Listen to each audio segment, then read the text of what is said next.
So, what do you want to do, folks? You're in Rick's bar. You've got your... You can describe yourselves in sort of one quick sentence what you look like as your paragon, and when you go to introduce yourself or whatever. But yes, and actually, just as a small side note, you can see sort of at the entrance of the bar, so the entrance to the cafe, sorry, you can see there's the sort of, I don't know if you've, what I have recently rewatched Casablanca. It's been a while. So there's the French sort of policeman, the commander of the French police, who's very dodgy. Can I just say, rewatching Casablanca reminds you that what we consider to be a good person has altered significantly in the last 70 plus odd years, and I don't think the French police captain made it through that change well. But either that's just me, he's slightly more dodgy than not. Anyway, he's there and he's standing at the entrance looking horrified by something he's just seen. What do you want to do?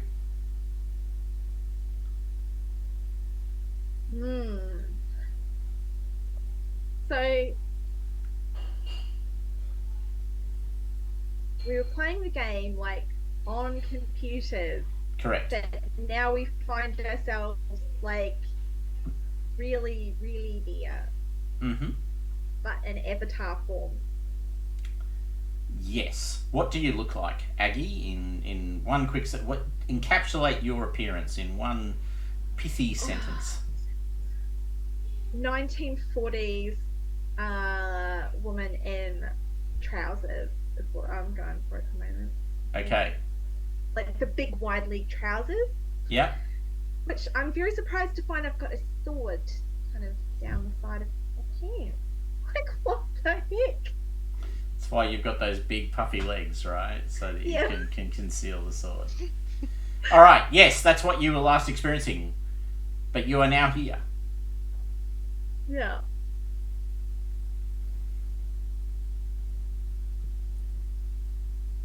Anyone? Are we as like none of us are expecting this, so we're obviously shocked that we're in this situation. That Correct. Well, you might not be shocked because you're on top of everything, mate. Oh, well, I'm not. I'm secretly I'm raging. Yes. But I look like a Gestapo agent from Escape to Victory.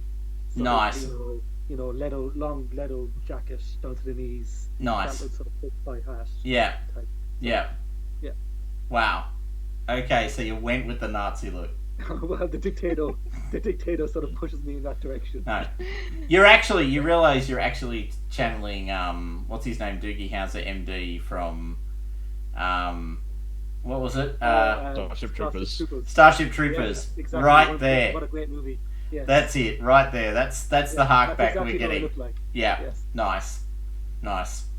And you've even got the psychic powers to back that in. And maybe you might have the psychic powers, hot bugs. That's right. Okay. What about you? So, all right. So, yes, you're there. There's so while you all sort of are stunned, some of you secretly raging, some of you not raging quite so much. This waiter, he's kind of thinly built, blonde-haired, probably mid-30s, maybe a little bit older. Sort of comes across to you with a platter with gin and tonics or something of a similar nature. French Armagnac. There you go, like Armagnac. So let's go with Armagnac. Sort of over to you and says, and in a Russian accent, which I will not attempt. Kind of passes you out. Courtesy of the gentleman, all of you, and sort of starts putting these quite large bowl glasses with this kind of rich amber liquid inside them on the table. So Kit would go to reach for one, Yeah. but is dressed head to toe in full stereotypical knight's armor. That's Right. shiny, shiny gold. Okay. So the hand goes out and it's just like this big metal gauntlet, and it's kind of like, what? You crush the glass. No. And then it's just like, He doesn't blink, by the way. The waiter doesn't seem to have noticed that you're wearing full plate armor. Seems completely unfazed by that, even though you're in this very 1940s noir looking space. And then finally, Raffi, what's going down, buddy? Look, Raffi would be handsome, jutting jaw, athletic, in like scarlet vestments. There's one problem though. He never quite got the sprite scaling right. So he's Okay. actually about 4'7".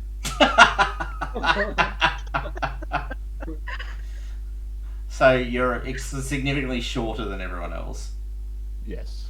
But the same, but Raffi Not otherwise, like, do you look like Raffi? Probably an airbrushed version of Raffi. All the less pleasant bits kind of shaded away, maybe. As he moves through the scene, like the soft focus follows him. Nice. So there's Sorry, the soft focus follows him.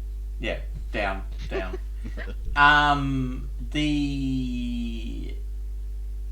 So you're all sort of sitting there. Now what? So Knight, what weapon did you take? I have a warhammer. Right. And you're a knight of Terror. Terror. That's right.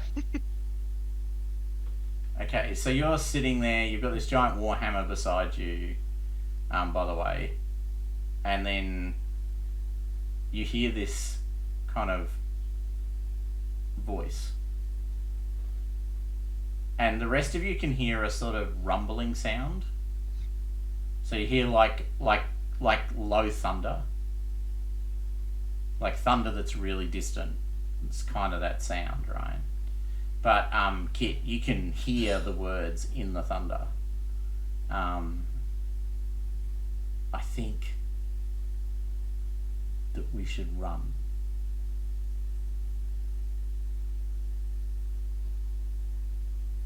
So you just get this voice in your head. It's going, I think we should run. Good idea. I thought so. There's this continuous rumbling sound. It's slightly disconcerting, almost terrifying. Very terrifying, Very terrifying. but a good idea. So Kit is going to stand up and attempt to run out the door. Right, okay, just stands up and bolts for the door. Okay. Alright, what do the rest of you do? The knight stands up and runs out the door. Or attempts to run out the door. Clunk, clunk. What? Hey, stop! Where are you going? Look, what, guys? What is happening here? Like, how? What is happening that we are here? And I'm just gonna take this drink and knock it back, and then grab another one, and then knock that back too. Okay, in the time it takes you to drink both of the drinks, assuming you take at least Kit's and your own. So Kit, you're moving out of the space reasonably rapidly. Do you remember that the waiter said, courtesy of the gentleman over there? So as you're leaving, No, I don't think I would have remembered that. but as you're leaving, this figure in much lighter armor than yourself, like it's kind of shiny silver armor. It's kind of light. It's like the opposite of yours, right? So you've got this kind of, I don't know. How do you think your terror armor looks like? What does it look like? I think it is like a kind of mishmash because it's just so ridiculously stereotypical and gold and shiny Yeah.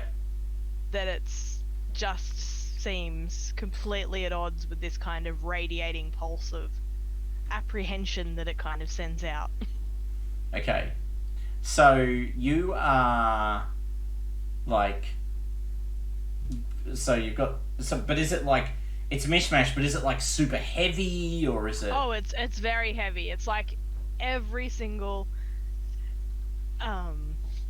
gigantic museum piece you've ever seen. Right, okay. Full grill, no visible clank, clank, clank, clank. Okay. So this person is wearing almost the exact opposite of you. Their armor is this kind of light metal. It's got all these beautifully articulated joints. They're moving like, they move so lightly across the space.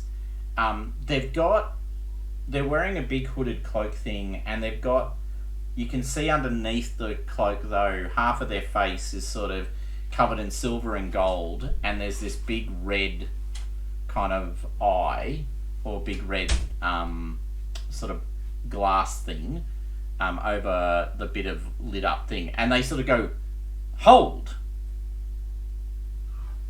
Good night. Love you. Have a good sleep. All right. So they go, hold. What do you do, Kit?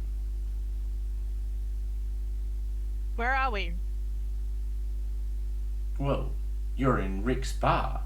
We designed it together, after all. And he flips his hood back, and it's the creative director. Did you drug us? No, I brought us all here so we could do it right. How did you bring us here? Oh, What do you mean how? I took. Well, it's actually very complicated. So I took these dice that I found, and I wrote them into the code. Like, they're actually connected to the computers. So when you guys logged on, you accepted the dice. Supplementary question. Did you drug yourself? I find that creativity flows from an altered state of consciousness.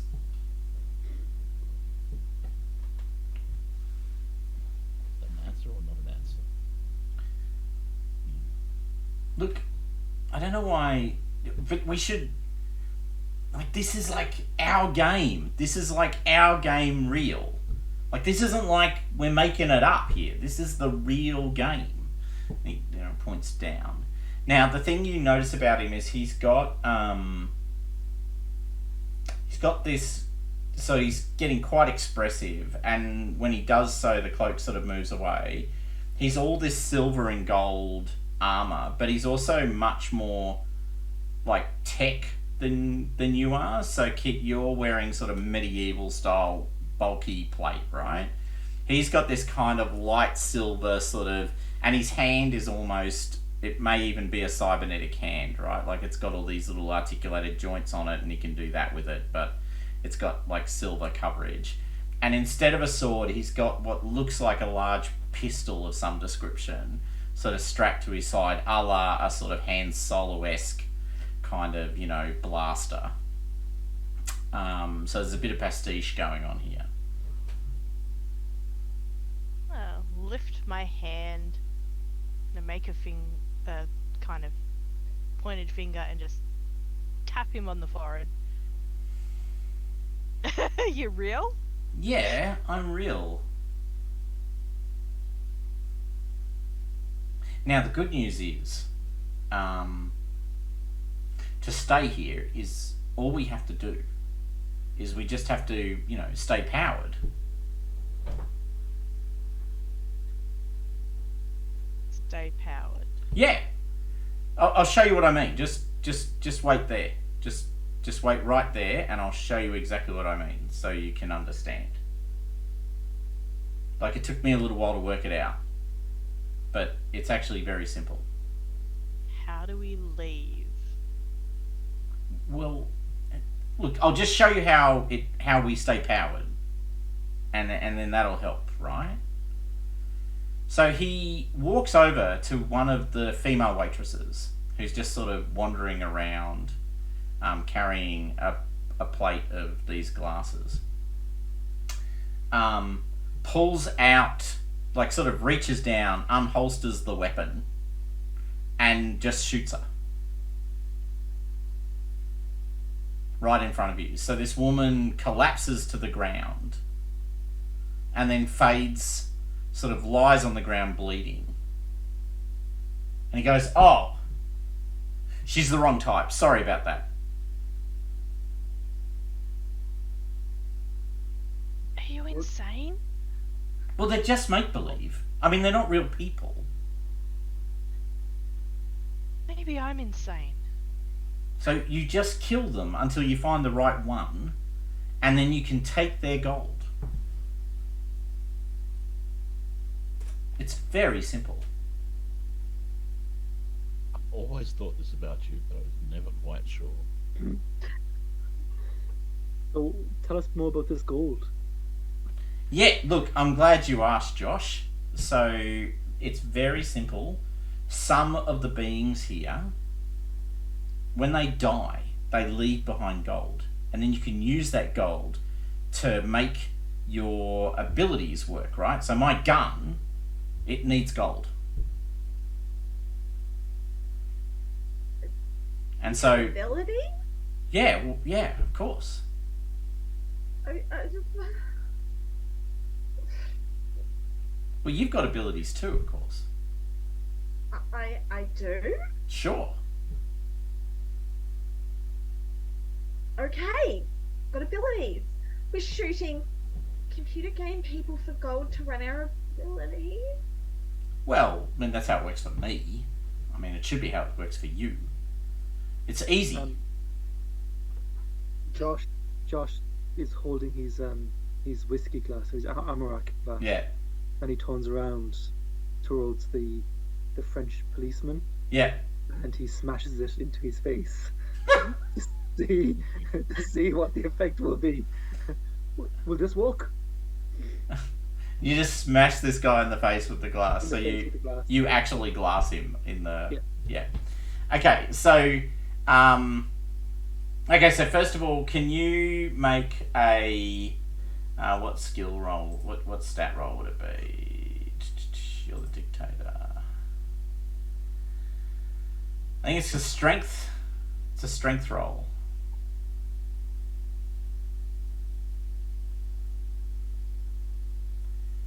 Six and a 2. Okay, so with a 6 you get a special, so you get a success. So you hit this guy in the face with just the glass, and he looks horrified because he wasn't expecting it. He turns to you and says, "Sir, what have I done to offend you? I will have to call Rick if you do this again." And Josh asked, being very sheepish, going, I just thought you weren't real. I just thought you looked like such a, Hollywood casting Claude Rains lookalike. I just, What do you mean I'm not real? Are you not right in front of me, sir? This is getting too existential. He slaps you across the face at this point, and you feel the sting. Oh. So the rage is even more angry. Josh just says in his head, I'll get you back for that. Well, I guess the question is, how angry are you? More perplexed than angry at the moment. So I would say. So that probably gives you an anger of like 1. Yes. Yeah.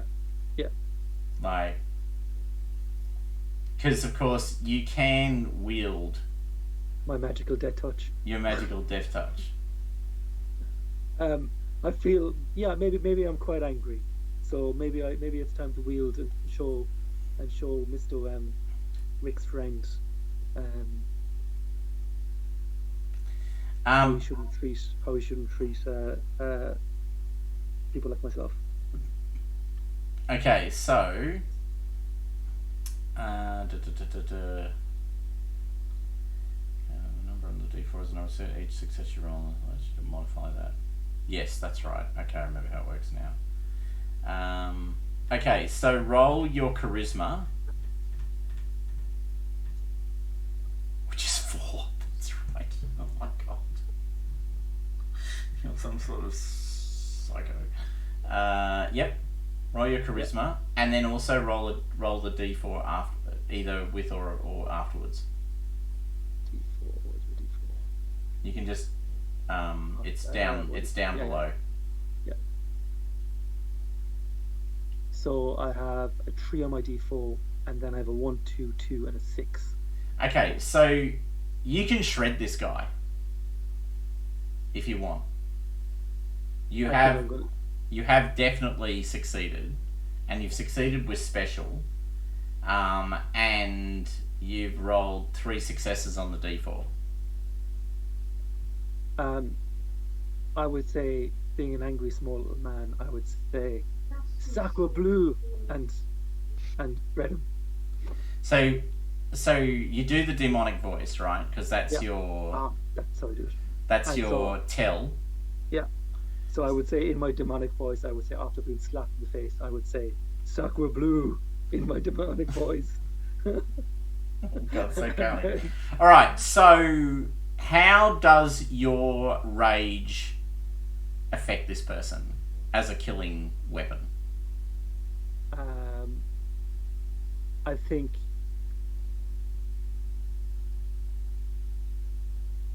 what happens is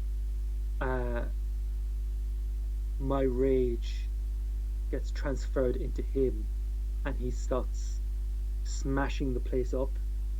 Right. He goes crazy, basically. Yeah. And he starts attacking the German soldiers around him as well, till finally they decide that they try restraining him, but they can't even restrain him. He goes into a frenzy, and they end up beating him into a bloody pulp. Okay. So you haven't actually just like shredded him with rage. You've actually given him the rage, in effect. Yeah. Okay, so you guys all see this happen, right? So, Josh in the Gestapo-esque long, sort of leather coat and the sort of weird hat, just says "Sacre bleu" to the Frenchman, and then the Frenchman their whole face kind of goes red, their eyes bulge suddenly, and they scream at the top of their voice, and they then start smashing glasses and other things around. And they launch themselves at the colonel, at the German colonel, who they actually do hate, as it turns out. And the colonel does this thing, when they leap upon him, the colonel, who's this sort of broken up image with the code line, sort of has this hand, and suddenly his hand has got these long, jagged, claw-like appendages sort of sticking out of it, and he slams it into the chest of the Frenchman and tears, a fairly significant part of the Frenchman out of the Frenchman, who then falls to the ground, and the colonel looks at all of you for a second and sort of blinks at you and then goes, "Threat recognized." Oops. Any gold though? From Claude Rains, from the French guy. From Claude Rains. Not that you see. Okay. We're never going to get this game past the censors. What genre is this game supposed to be? Oh, so I didn't tell you, right? It was like going to be my big reveal. Like, urban magic, man. That's what we were missing.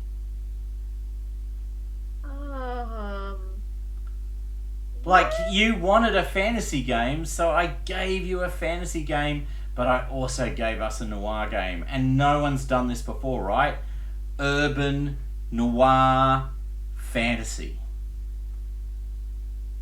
For good reason. I don't know what you're saying. What are you saying?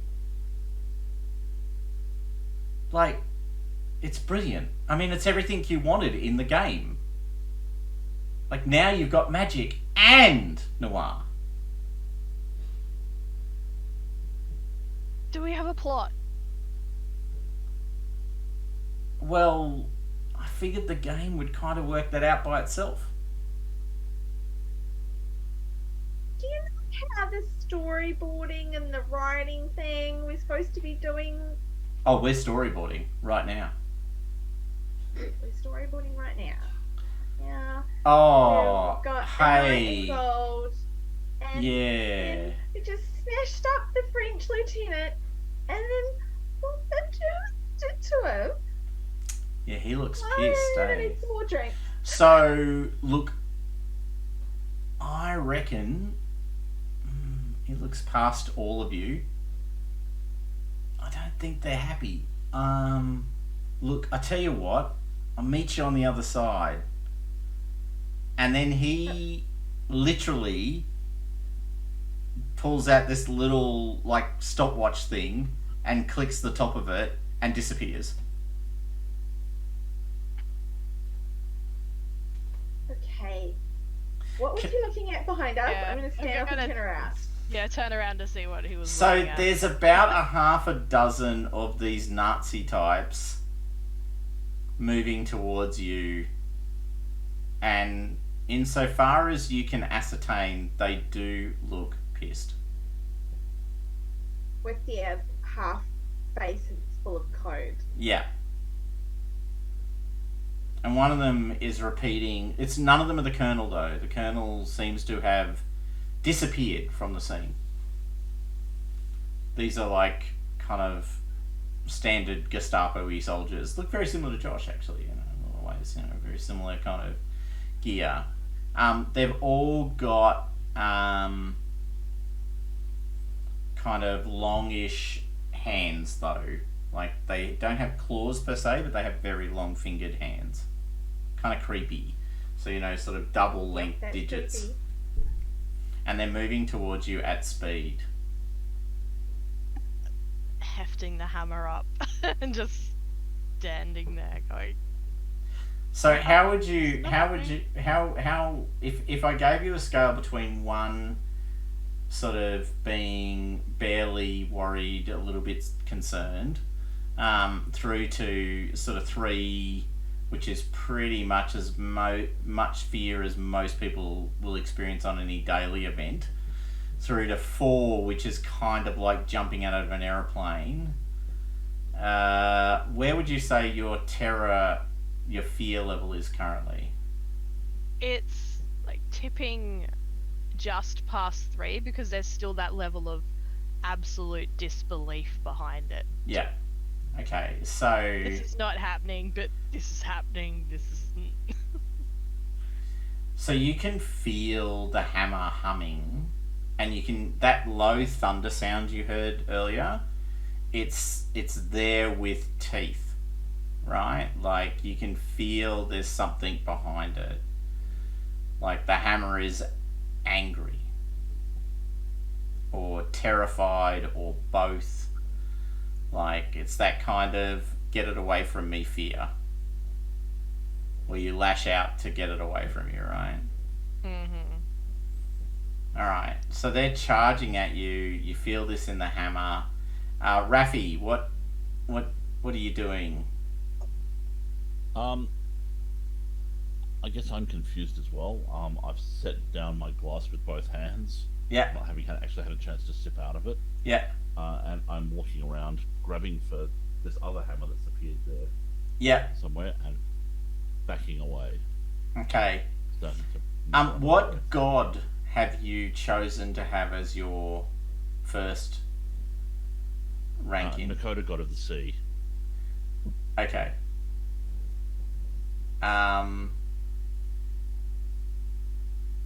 Yeah. You can. Yeah, so. No, that's probably enough, actually. Alright, yep. No, you're too far away. And then finally, Aggie, you've got this sword down your pants. Your words. So I'm like, Your 'cause words. these, like, Your words, not mine. Your words, not buttons, mine.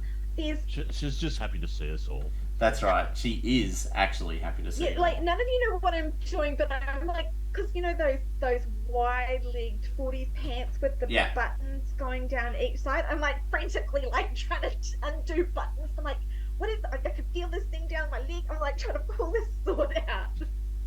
Okay. Well, these 5 or so. Sorry, I realise there are only 4 of you. These 5 or so neo-Nazis. They're not neo-Nazis. They're just Nazis. Wow. They're real Nazis. They're real Nazis. They're the for real Nazis. Are coming right at you. So what do you want to do? Step forward and take a swing. So Kit, you step forward and take a swing. Now,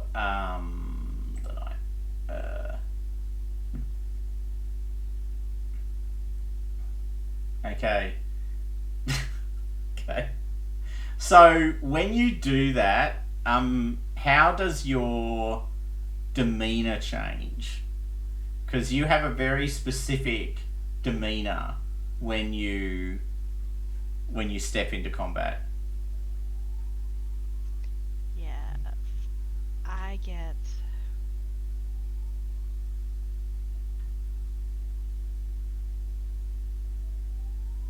intimidating. Very, very intimidating. Yeah. Okay, so you As all rate a so- murderous contempt. and or you can also use your venting. So when you vent, you reduce your terror by 1 or more, and you can apply the result of the attack to all enemies within melee range of the knight's position. Just to remind you, that is your venting ability. So suddenly Kit goes from being kind of scaredy cat in armor to being this monstrous kind of chaos knight person.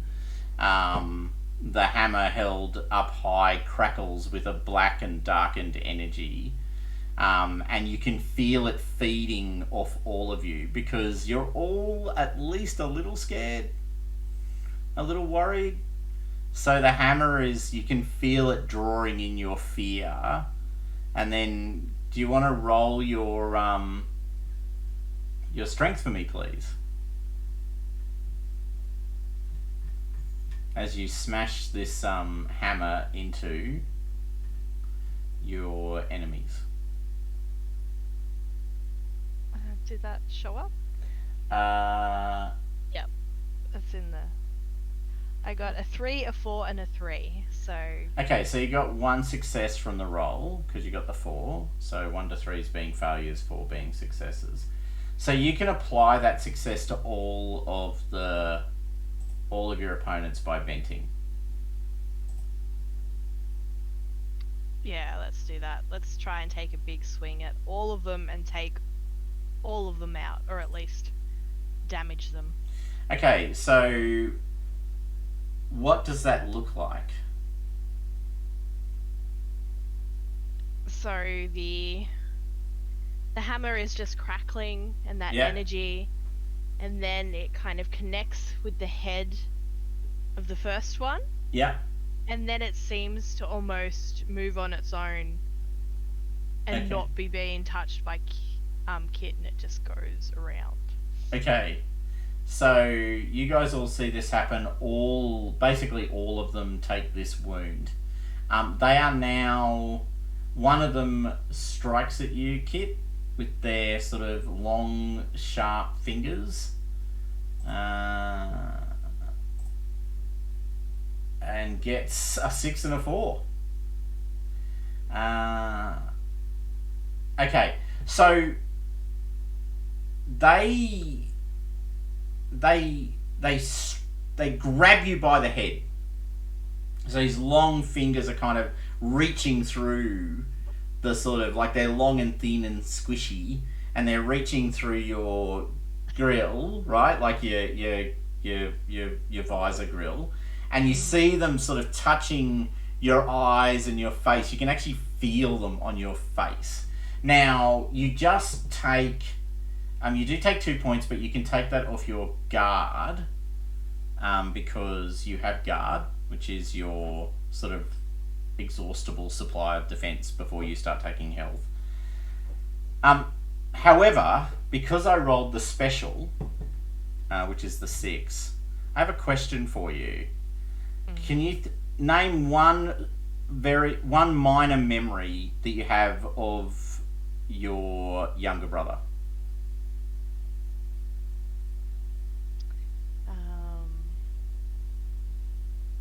When he was 3, Yeah.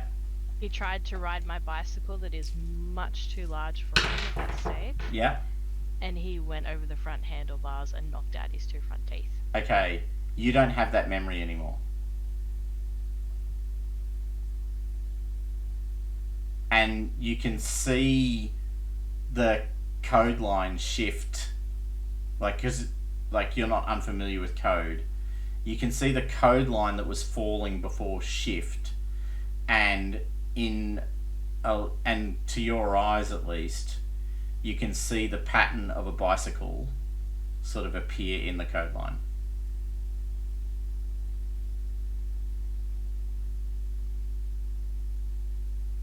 Huh. And you have this vague sense that you've lost something in that moment. Okay. Can I ask, Aggie, you were busy undoing pants to get swords out. Raffi, you've just picked up the hammer that is kind of lying there, on the table next to where you appeared. It's obviously, sort of carved with the motif of some sort of sea deity. What do you want to do? I'll try to cast the drowning in the nearest German. Okay. So you're just going to drown the person? Yes. Okay. So you feel...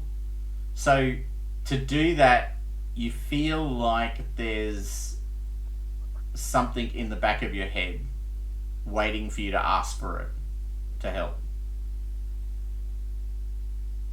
At this stage, things have gone batshit crazy enough that, I will reach out and ask for help.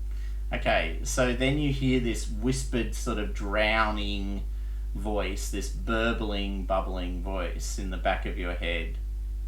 Of course. What can I do to help?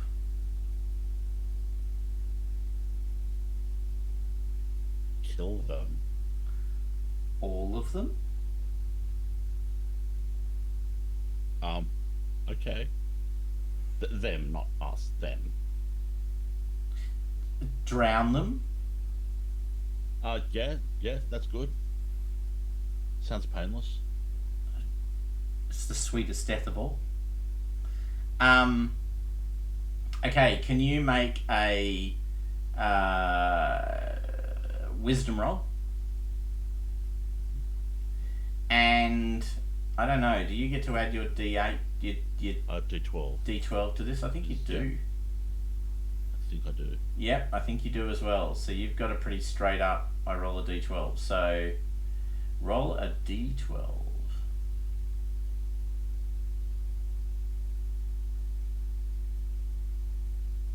It's 4 successes.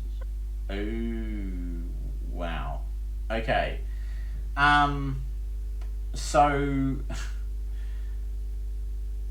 there's this moment of silence, and then 4 of them start sort of screaming and struggling as salt water just bubbles up out of where their mouths would be. Like it's just cascading out of their mouths and down their bodies, running.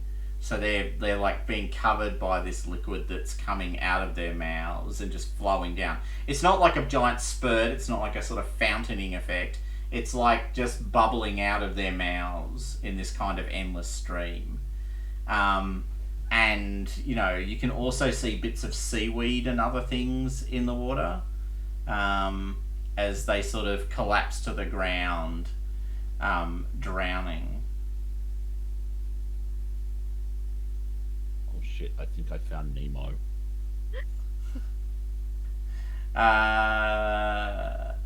So so with 4 successes, I think that's fine. So, all right, so that then leaves you, Josh, and you, Aggie. What do you want to do, if anything? There's literally only 2 of them, one of them left, I think. Yeah, one. Because Kit hit them all, and then Raffy's like kind of drowned 4 of them. I finally get my sword out with this great big flourish, and I'm like, oh, I've got a scimitar? Oh my god! So I flail it. You flail it in their general direction. I flail in their general direction. Okay. Is your scimitar allow you to roll dex instead of strength for hand-to-hand combat? Advantage when talking to Regal Swordsmiths, no. No? Okay, then roll strength. Strength. Okay, where's my strength? Now, are you being particularly unwise in your attack? Oh, goodness, yes. Then you may also roll Like, you may roll the 2 dice, then roll a single die for me. Okay. You just want the 3rd die to be separated. Okay. So, roll those 2. Got 2 3s. Okay, that's not good. No. And then, what's it for 1? 6. 6. Okay. So circle a... No, sorry. So put a cross. So in your character sheet, you've actually got the ability to say whether there are crosses or circles on a number. It's down your character sheet. Just scroll down until you find it, and just note that with that you have acquired a cross. So basically, you've been lucky. So you sort of twist and turn. How is your luck presented? Sorry, how does your luck present in this moment? Well, I'm just like wildly swinging the sword around. I've never used a sword before. I don't know what's going on. You have never But used a sword somehow I before. managed to like slice his head off with Right. Okay. like into his neck without even knowing. I'm like, oh my god. Okay. You slice his head off, and he collapses to the ground. Josh, you didn't get to do anything other than tear cause the death of the Frenchman. There are 4. That was enough. There are 4 drowning Germans, sort of suffocating in this kind of liquidy mess, and there's obviously now a headless German. There's a number of people in the room looking horrified. Now, can I just check one thing? Sorry, Dave, were you just using the blast attack? You weren't actually using a miracle, right? No, I was using the drowning, which is one of the scriptures, like the level 1 scripture, the sea god. Right. Okay. Scriptures. Yeah, that's right. Yeah. So it's just a scripture, right? Okay. So they are not dependent on a god dead unless you roll a 1. Yeah, that's what I thought. Okay. All right. Perfect. So you haven't incurred a debt, but you can hear a certain contented sigh from within your head.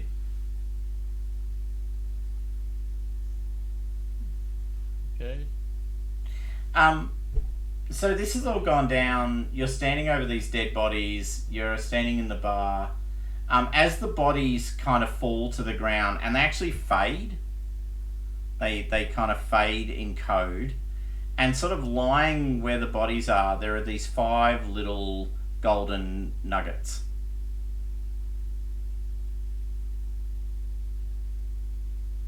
This Josh is the makes goal one he for was them. talking about.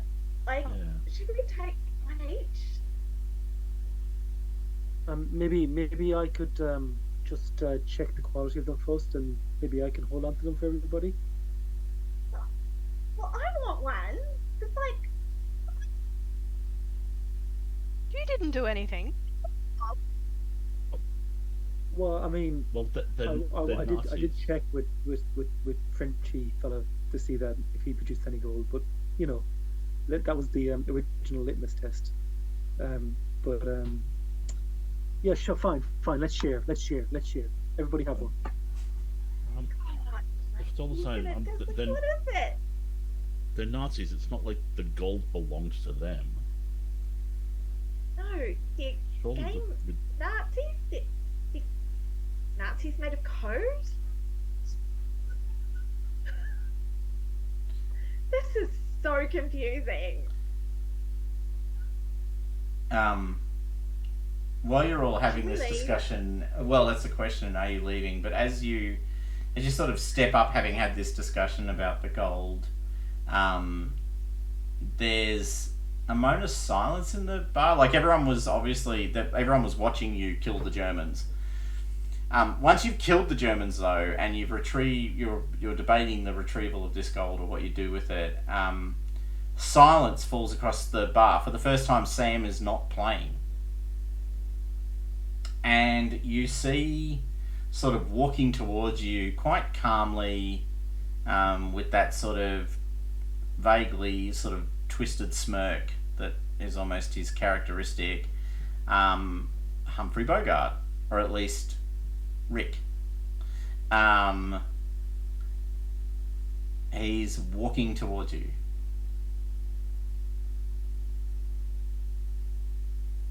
Hello.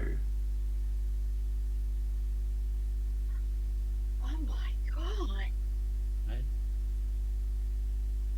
Hi. Thank you. What? These were nice. They were like this when we got here. They were like this. They were like this when we got here. Could be the Humphrey, but in the code,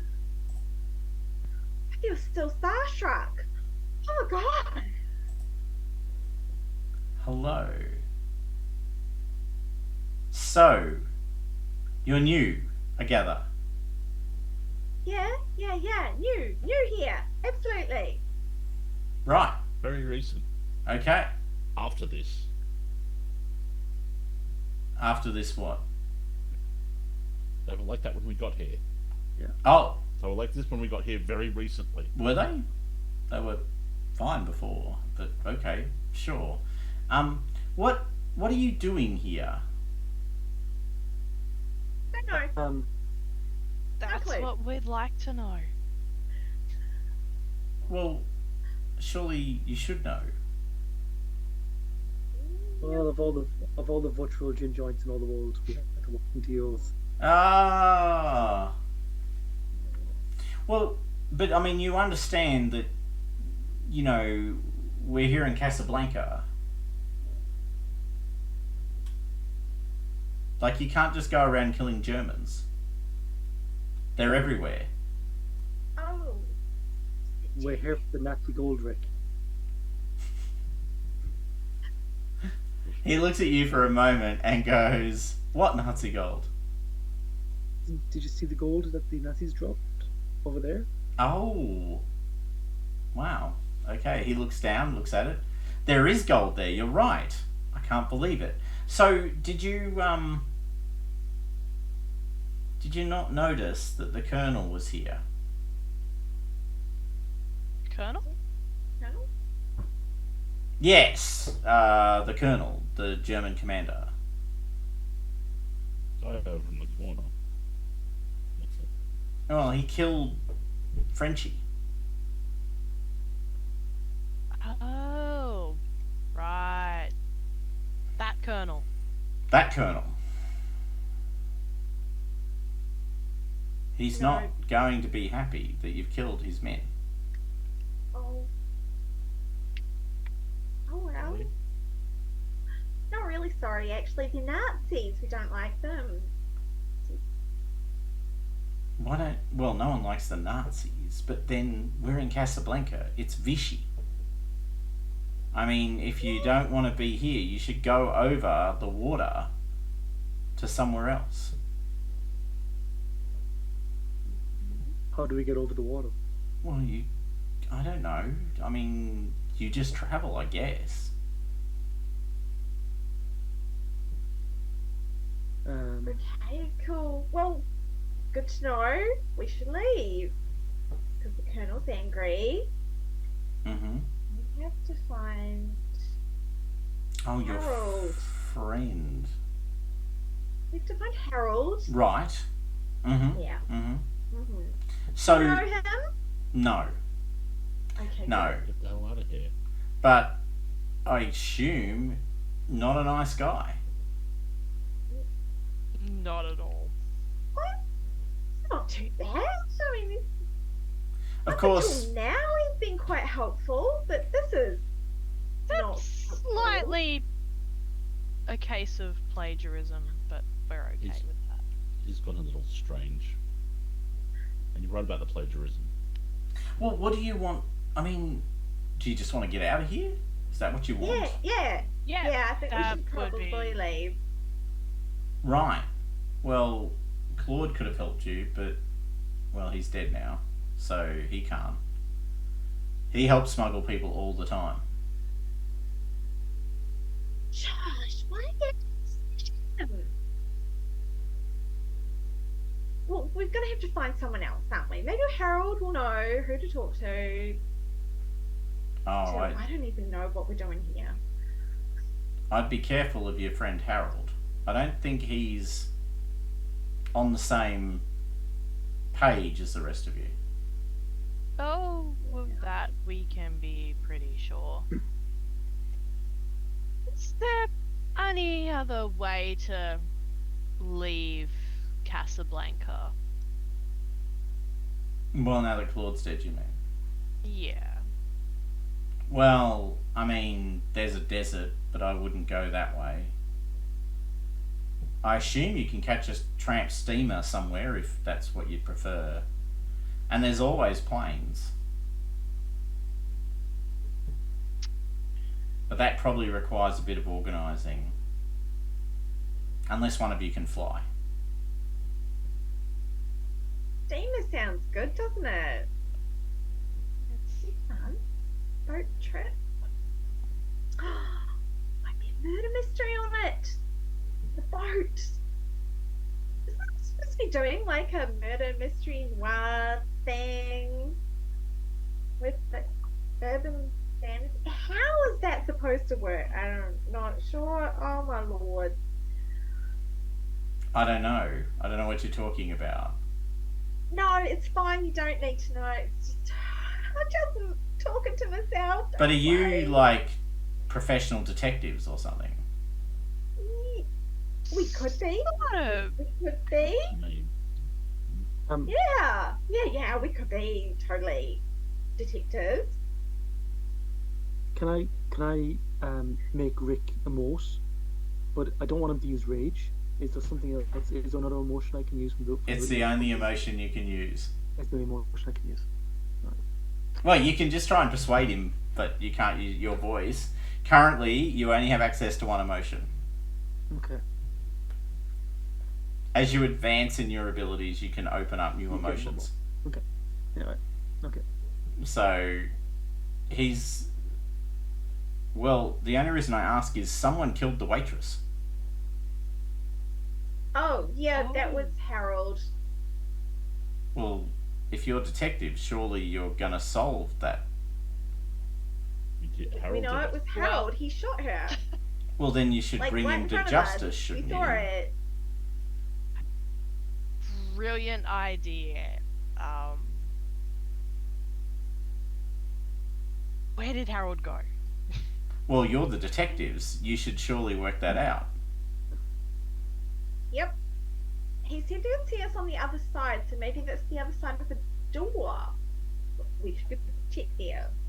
Well, but if you're, well, if you want to know where he went, you could ask me. Where did he go? Where did who go? Harold.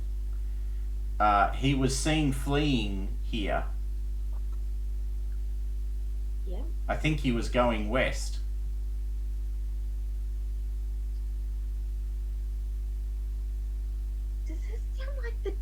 dialogue that I wrote. I'm like, this is weird. It sounds very similar to the dialogue that you Option? wrote. He's gone west. We should follow him. Yes, and when you recover him, there'll be a reward. Cool. The reward will be what? What would you have written as the reward?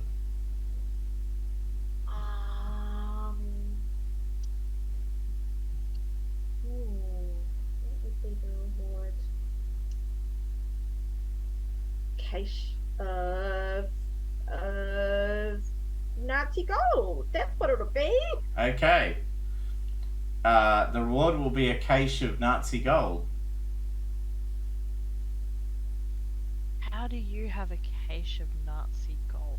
No, the reward is a cache of Nazi gold. I don't have a cache of Nazi gold. It's just the reward. It's the game. We made the game say that it would get gold. Good. Right. Cool. Wonder what else I wrote into this. I can't even remember this bit very well. Actually, I think I didn't write this bit. That's why. There was the other guy. He did stuff. Oh my god. Well, if you want... I mean, I'd be going west if I were you, and the longer you wait, the further away he'll get. Yep. Thanks, Humphrey. We're out. But Cool. be careful of the Nazis outside, because you'll have to creep past them. Oh. Is this where we're going to have to crouch? I swear I'm being punished for that Wolfenstein clone I wrote in high school. Alright, so... Oh, Riffy, what's the crouching mechanic? We do that. Okay, so the background music from Sam changes to this sort of much more rapid pitched kind of, you know, that sort of 1920s chase music. Oh, yeah. Anyway, it's kind of neo-western sort of sound coming from the piano. As you all, do you leave at this point? Yeah. Yeah. West we go. Okay, you step out onto the street. You can see there are Nazi patrols patrolling the street. How many? Avoid the Nazi patrols? This is a game. Do we attempt to stealth? It's stealth mode. We're definitely doing the stealth mode. Okay, so how are you doing stealth mode? Yeah, this is where I'm like, Raffy, what did we do? What did you program in for the stealth mode? I think we just crouch. We crouch. Yeah. Avoid light. Avoid light. We're all gonna crouch. Okay, so you're all now, except for Raffy, crouched down. Because Raffy's worked out he may not need to crouch him out. No, you've got to activate the mechanic, right? Yeah. Yeah. Right. Yeah, everyone's gonna crouch. So Raffy's crouching, and you're The all... great Sorry. thing is that it will work despite the fact that Kit sounds like a train hitting a discount kitchen store. That's right. Kit is making more noise than a tank, which is lucky because there are tanks driving past. So it's good that you can distinguish between the two.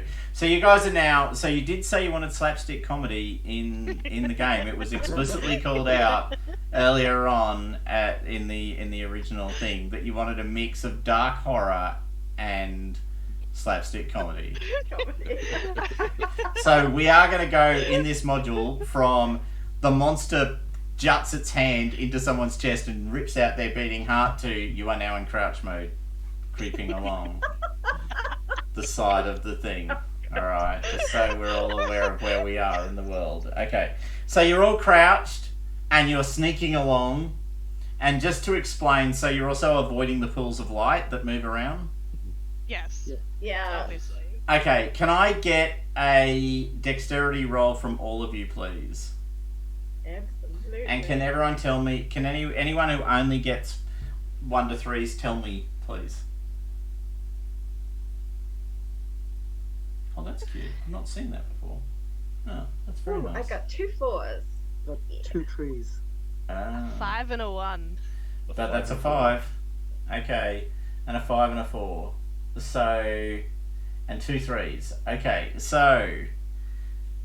Everyone is creeping along perfectly well when suddenly Josh seems to lose control of his crouch stance as his fingers in another world slip off the 2 buttons that you're meant to be holding down while you push the other key forward to make it go crouch.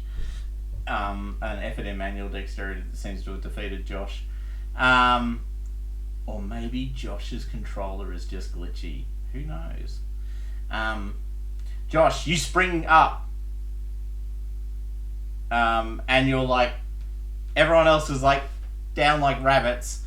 And you're standing there, suddenly illuminated with a bright circle of light. What do you do? Can I, because I'm dressed like a Gestapo agent, can I pretend to be one? That is completely up to you. Do you pretend to be a Gestapo agent, Josh? And own the fact that I've screwed up the stealth and march out and stop barking orders in Pigeon German. Schnell! Schnell! Exactly. Octum. Yes. At the closest bunch of German soldiers. Okay, can I get a charisma roll from you, please? As you stride out, illuminated brightly in your German uniform, and point at a bunch of patrolmen and say, Achtung, Achtung, and point in another direction, I assume. Oh my god. A 1, a 3, a 2, and a 2. My god, that's terrible. Okay, these 4 patrolmen seem unconvinced by Josh's attempt to convince them. One of them says something long and lengthy in German, and waits for a response. Alright, I'm just going to use my magical death touch again, just to like, I don't understand. In that very annoying English way, shout at them, I don't understand what you're saying, and then just blast him. Right. Okay. Magical death touch. Okay. Make a same roll as before. So charisma and then also the D4. Oh. 2 6s. And 2 1s. And what's the D4 doing? And the D4 is.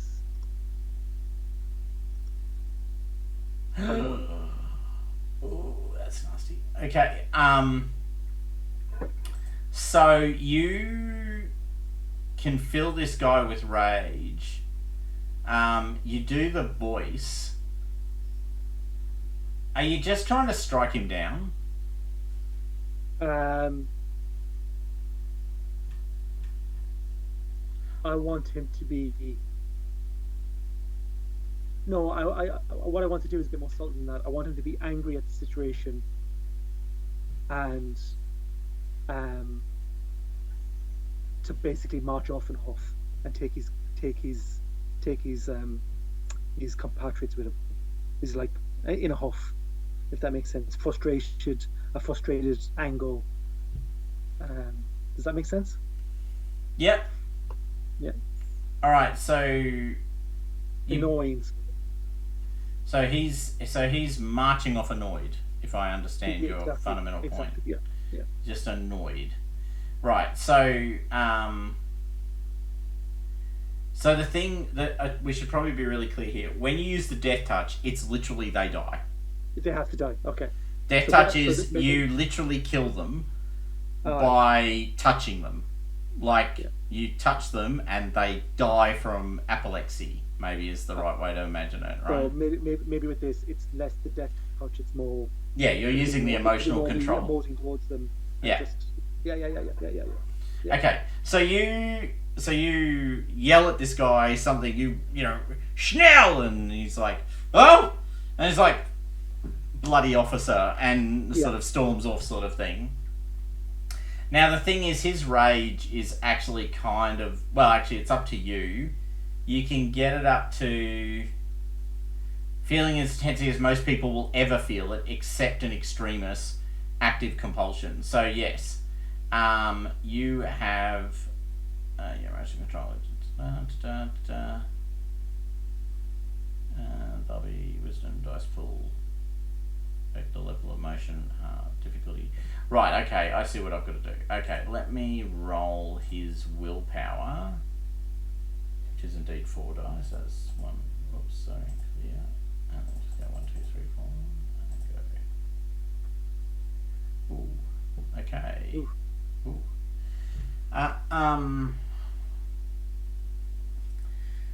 All right, so he sort of looks at you for a second and smiles and then leaps at you. Oh, great. So mechanically, that's because he got 2 6s as well. Yeah, and a 4. Yeah, and a 4. Yeah. So he got as yeah. many successes as you. Yeah. I tried to dodge, jump over his way. Okay. And run. All right, so you're being attacked. All right, so does anyone want to interfere, or do you want to watch Josh get smashed down by the Nazi?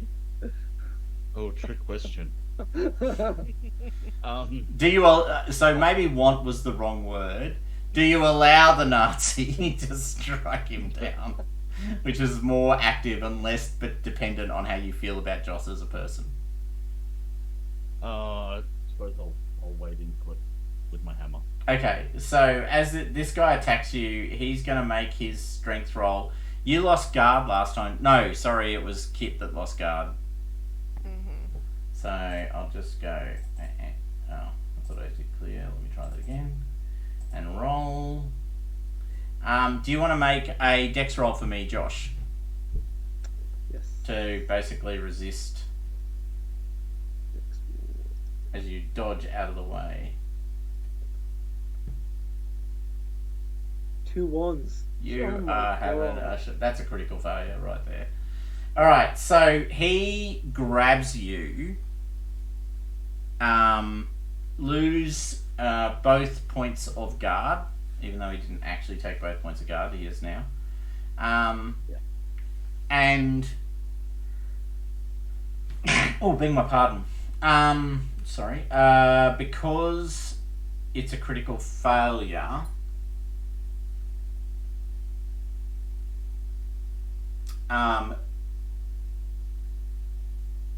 Who is significant in Josh's life that he might actually care about, if anyone? I would say he's a mommy's boy. And he cares about his dear old mother back in Blighty, Mavis, who instilled in him his grandiose sense of self. And that Was always calling you her special boy, that sort of thing. Exactly. Yeah, Right. yeah. He's the most talented. He's a genius. Genius. Yeah. Was going to school every week, complaining about the fact that teachers weren't doing a good enough job of teaching you. Exactly. It's always someone else's fault. Yeah. The world has let him down. You don't remember her name anymore. So you remember all the things she did, but if you try and remember her name, it's like It's gone. it's gone.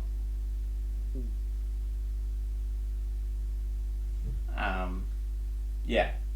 So you can feel this kind of emptiness inside your head now, rattling around, as he sort of slaps his hand directly onto the side of your head, and you feel something kind of give inside your head, like something give and pull away. You guys are rolling really badly. It's quite impressive. I did not expect to be using this special ability so much. All right, Raffi, you stride in, hammer at hand. I assume and smash this guy to the ground. Yeah, I'll try to anyway. No, that's all you can do. So go for it. Strength. Yeah. Does the hammer give you an advantage? An extra 1 point of defense. Oh, right. Okay. Yep. So 4 and a 6. It's pretty good. All right. So you smash this Nazi to the ground. The other 3 Nazis in the patrol are now moving towards you at speed. What are the rest of you doing? Kit, what are you doing? Well, I guess I will stand up since we have started a fight again. Yeah. Can I just try to be really, really, really scary and use my intimidating gaze Yes, you can. and just try to terrify the bejesus out of them so that they go away? They run away.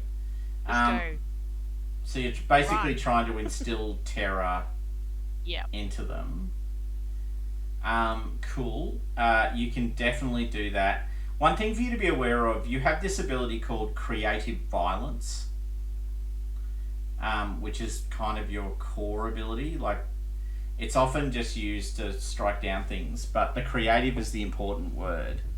So you can actually, like, so as an example, in the comic, at one point, the character sort of, who's, full of sadness and loss, can carve sadness out of someone. Or carve the fear in their heart out of them. So, just for awareness, you can do some wickedly interesting things with your ability. It's not just capable of hurting people.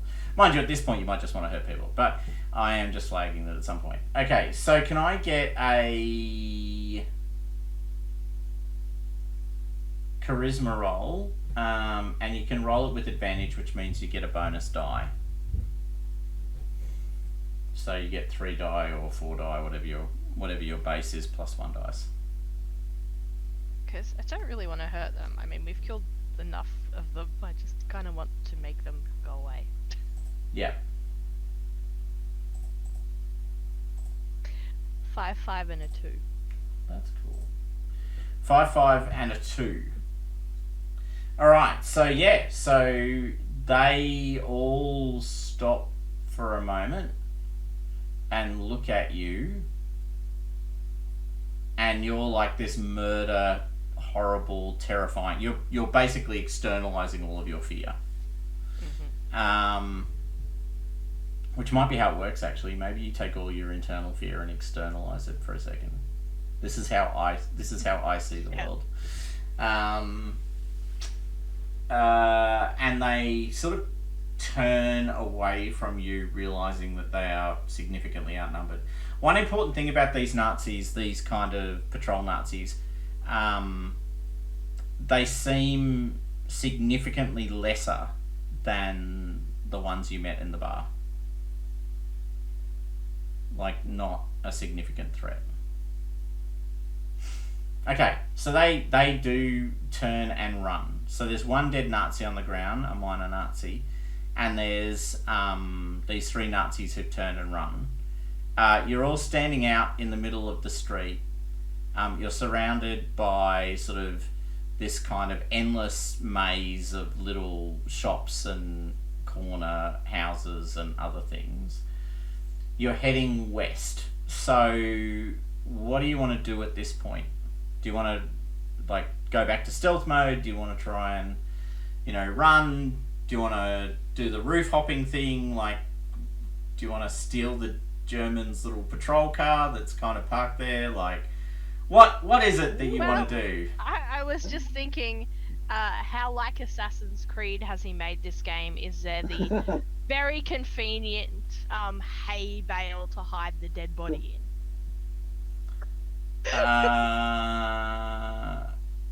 There's the boot of the car. I like the idea of the car. Let's take the car. Why walk? Let's get the car. Do we want to shove the dead body in the car, or? Yeah. How many dead Nazis can you stick in the About boot the of a desert. wagon? It's Or like is it faded and turned into gold now? it hasn't faded yet. Alright, well let's try putting it in the cut boot, and then maybe it'll turn to gold while we're going. Okay. Along. Maybe it'll turn to gold while we travel. So you get in the vehicle and you head west, driving in the Kuba wagon now. which is this kind of jeepy-like German vehicle from the 1940s. Kind of tin. It looks kind of like tin construction. It's not, but it's kind of got that kind of weird design. The vehicle travels for a fair distance, and then you encounter a barricade on the street that you don't seem to be able to drive through.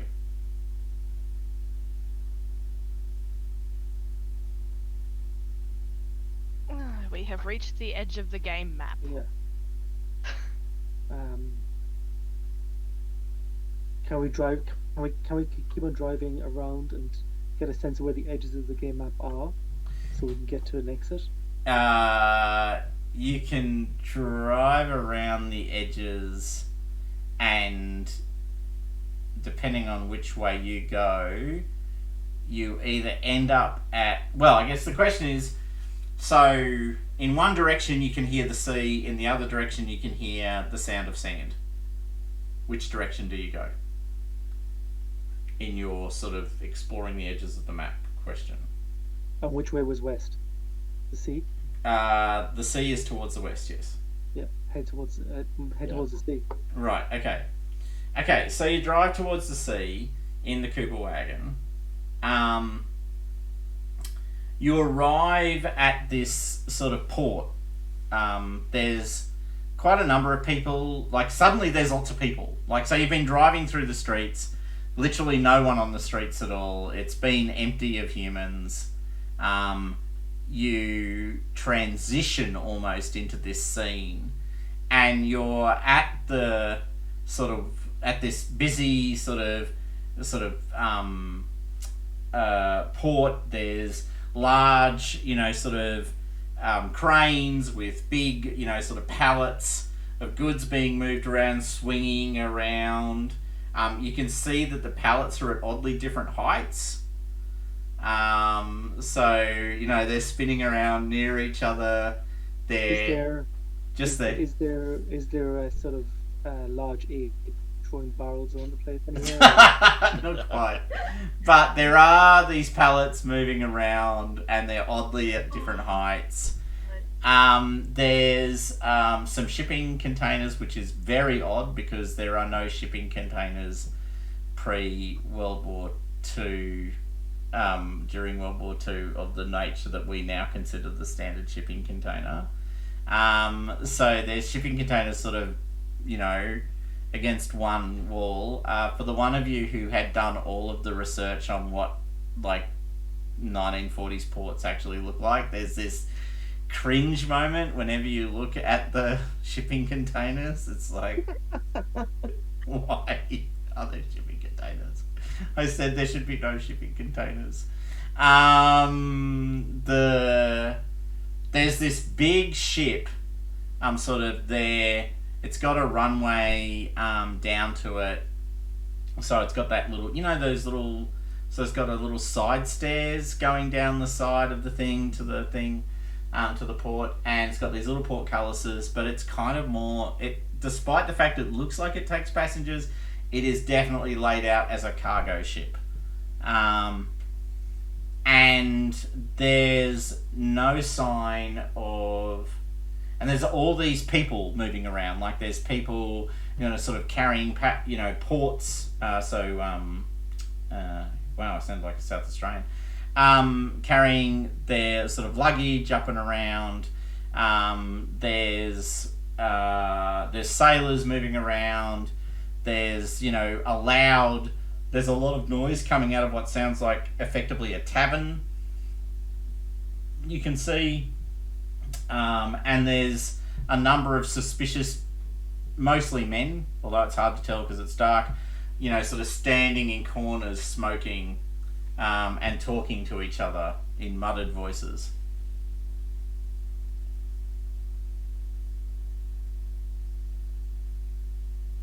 So we've got various video game options here. One is to do the jumpy thing and get across the ship.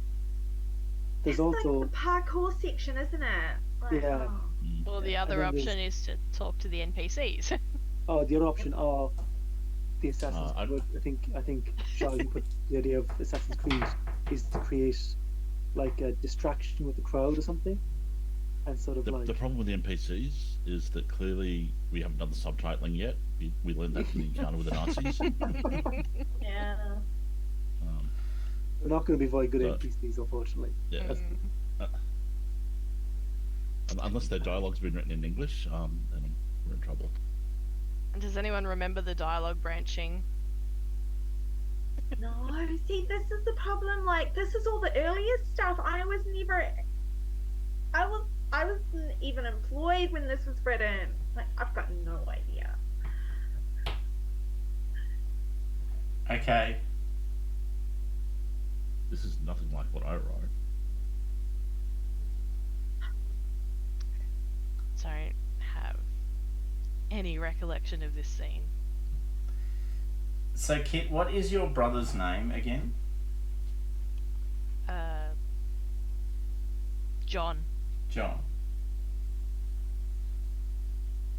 Okay.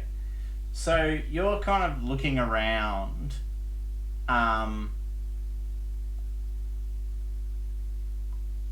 And you can. There's a silhouette of a person at the top of the stairs of the ship. And they look like John. Spitting image, actually. The hell? Like like you're convinced that silhouette is John's silhouette. Gonna start walking towards the ship. Okay. So the rest of you see, the armoured knight just striding across the open ground towards the ship.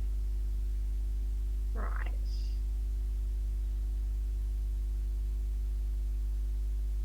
I still like the parkour option across the crates. Maybe hit as a suitable distraction. Gold Knight striding across the board. Okay, so the Golden Knight is striding across. So Aggie, what are you doing? Ugh. Alright, what do you think about that? Josh, what are you doing? I am going to do the parkour. I'm clambering up. Okay, so you jump up to the first swinging pallet and clamber up on top of it, and then you're going to try and jump from that pallet to the next pallet and so forth and Next so on. pallet and so on and so on. Yeah. Okay. Alright, so you're clambering up there. Can I get I think it's a dex roll.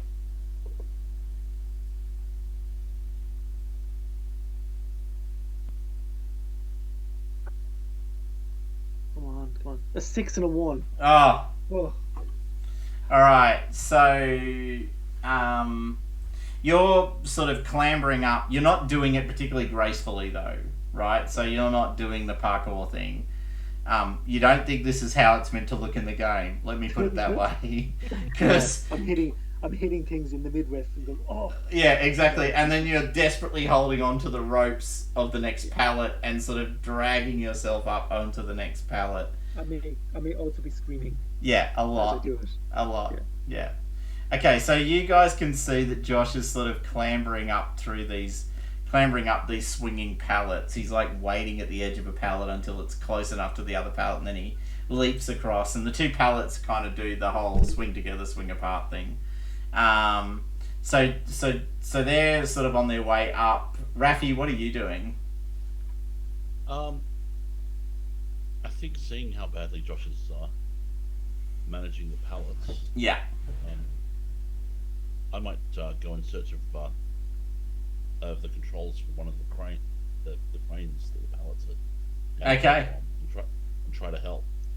Okay, so you go into... So you basically clamber up the side of one of the cranes, and you open the door. There's no one there. The cranes...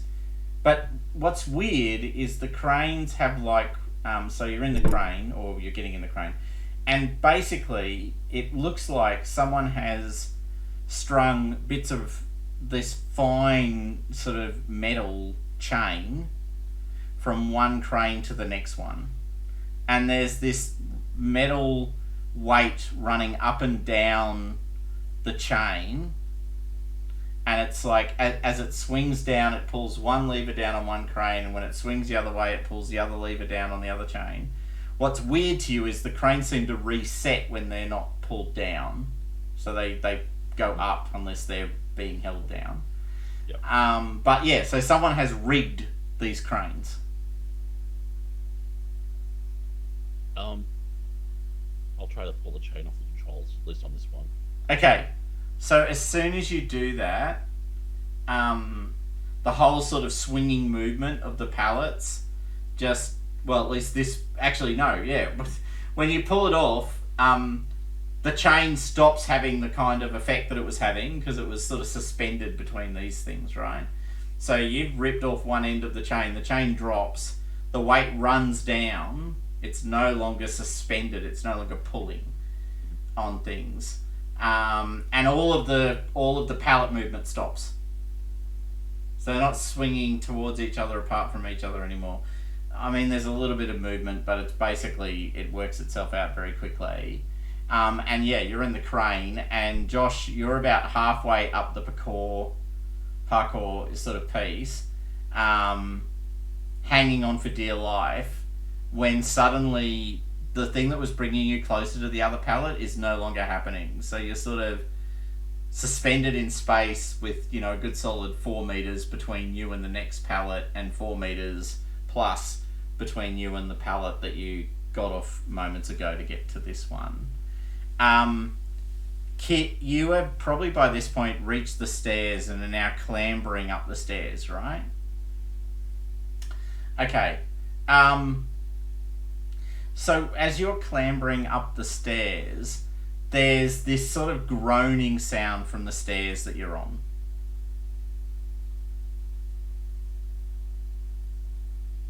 Oh no. Like you've got all this really heavy armor on, and there's this groaning sound from the stairs as you're walking up the side. Run! Do that classic video game thing and run. Okay, so are you running up the stairs or down Up the Up the stairs. stairs. No. Okay, good. Yeah, that's perfect. Okay, so you're running up the stairs when suddenly a giant monkey appears at the top of the stairwell and starts throwing barrels down. No. But that would have been appropriate. Okay, so you're running up the stairs. Can you make a... I mean, it's actually... I'll let you choose. It can be strength or dex, your call. Strength. Seems reasonable. Okay, go for it. 3, 6, and 5. Oh, it's pretty good actually. All right, so you're running up the stairwell. The stairs are creaking.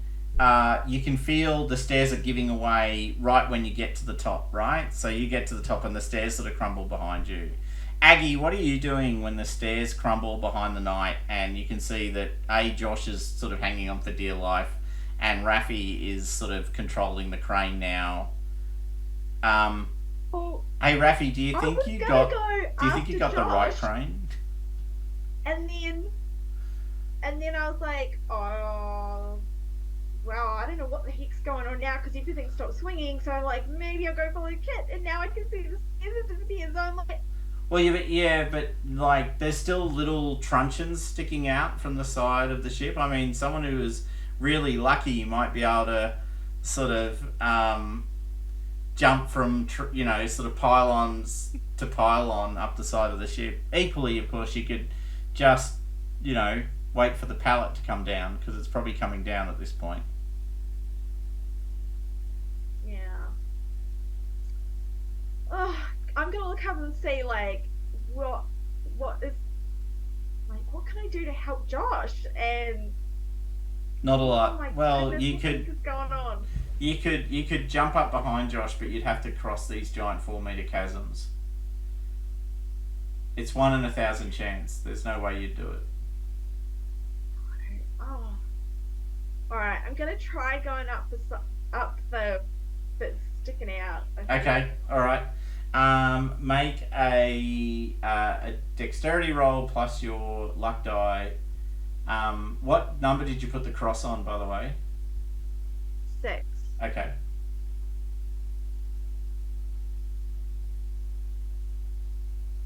Okay, I got a 6 and a 5. And a 2. Do you know what your circle is currently on? Alright, so, but I've still got to roll the other. No. That is Other your die? no. That is your other die. That was the other die you were rolling. Oh, you've got 3. Sorry, you've got 3. I've got 3 decks. Sorry, my apologies. Yep. Okay. I'm gonna roll that one. Oh, that was a 4. Okay. All right. So yeah. So you get 3 successes, which is enough. So you basically leap from support unit to support unit up this broken stairs, all the way to the top. So you just go, and you just do it on the tips of your toes, effectively. Yeah. And there's all these moments where you should fall off, but you don't quite. Like, so you might fall a bit, and then you'll grab something and you'll swing around and you'll be back up in a moment. All right. So Rafi, what are you doing? You've got the pallet, and you've got Josh. Yep, I'm at the controls of the crane, and I'm going to try and hammer throw him onto the deck with the crane. What danger then? So when you say hammer throw, just so we're on the same page as to what I imagine a hammer throw looks like. So a hammer throw is the one where the person grabs the big weight with the chain and swings it around their body twice, and then they let it go and it flies out into open space and then lands somewhere. That's the one. Right, okay, so just to check that we're all on the same... If we're going to lead into stupid game physics, then we'll lean in all the way. Okay, so I don't know if that's a dex or an intelligence roll. I'm agnostic to that, so please make either of those 2 rolls. Probably neither of them are particularly your strength, but... No. I'll make an intelligence roll. Okay. I think I'm helping. That's a 1 and a 5. Okay, that was more difficult than normal difficulty, right? Like, we both get that maneuver was more difficult. So, Josh, you are hurled... Well, I guess the question is... So when you say hammer throw, do you release the pallet so that it swings out, or are you actually just trying to hurl Josh across the open space, trusting that gravity will pull him in that direction? I was hoping that it would just be Josh, but maybe the pallet went with him. Yeah. Releasing the pallet would be a good idea. Please release the pallet. Yeah, okay, I'll release Well, I was going to give you the option, Josh, as to whether you let go or not. Oh, I think I'm holding on. I want to hold on to the pallet for dear life. Yeah, so Josh... Ride it. So, Josh, could you make a strength roll, please? Oh, God.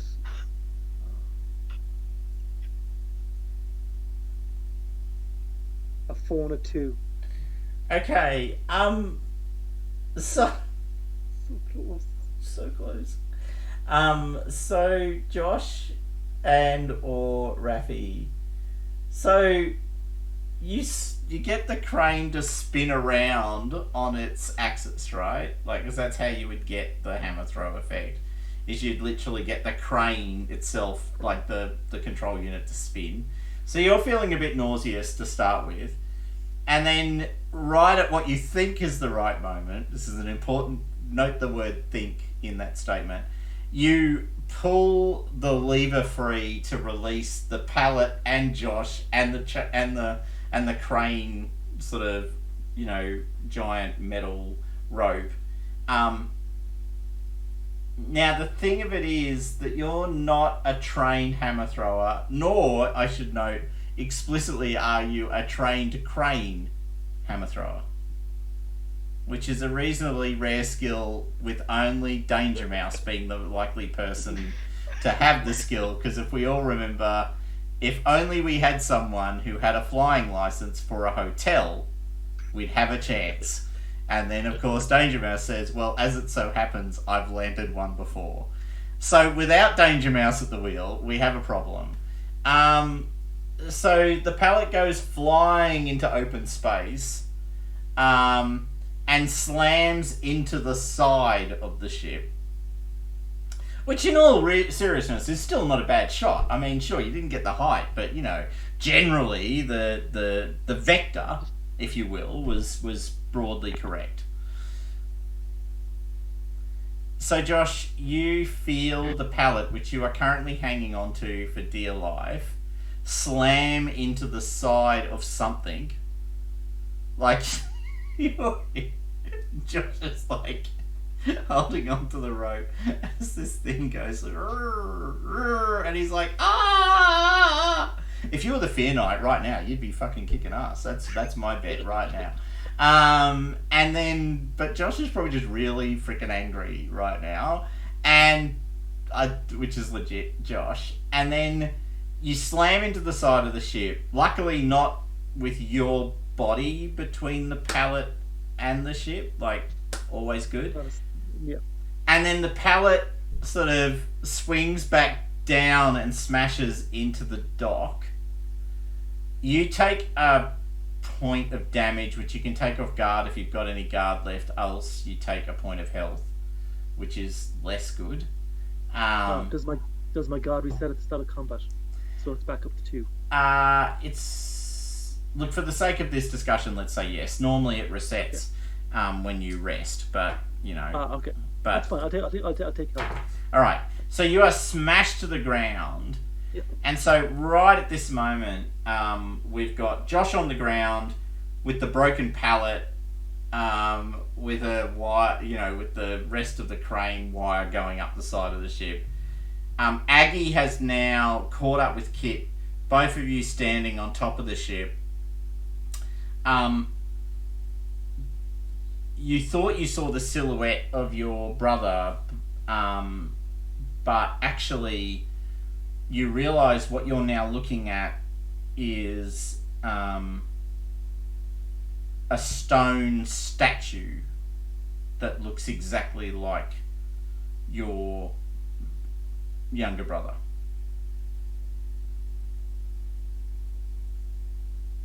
And as you look around the ship, you realise that a whole stack of people, or a whole stack of stone statues, are now on the deck.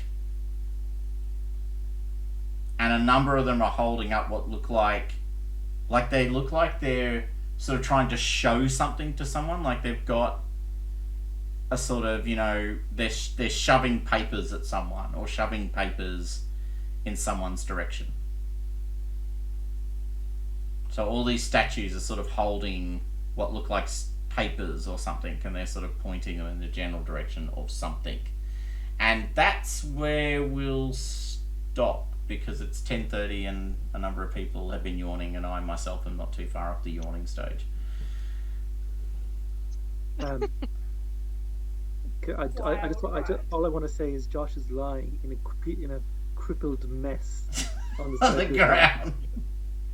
in the debris of like cheap wooden pallets. Please give me some help in the next session to get out of that. I think Rafi's leaning out over the controls to try to be down. Going, Josh, are you okay? I might be directing some rage at your direction. Yeah. No parkour left. No stairs. But there's still the actual crane winch thing that goes down. Yeah, there's probably an anchor chain somewhere. Yeah. Yeah, exactly. Yeah. All right. Thanks so much, Thomas. That's all right. I'll stop there.